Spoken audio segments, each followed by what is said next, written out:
In this video, I'll show you how to set different display scaling level in Windows. Ensure you subscribe and turn on the bell notification to this channel for lots of educational guides and content like this. If you love to do this, head over to your start bar, right?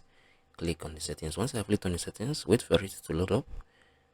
Once it has opened up, you're going to click on this display, right? And for you to be able to see the scaling, look right here. You can see the scale, right? So this is a display scale. And the display scale, you can just adjust it. If you put it in 175, you see it's going to adjust, right? If you put it in 150, so from here you can manually adjust the scaling, right? If you want, then you can still come on here, click on this. You can see the custom scaling if you want, right? You can increase it from 100 to 500, right? So this is basically how you can set different display scaling level here in Windows. If you found this very helpful, share your thoughts below in the comment section. I'll see you guys in the very next one.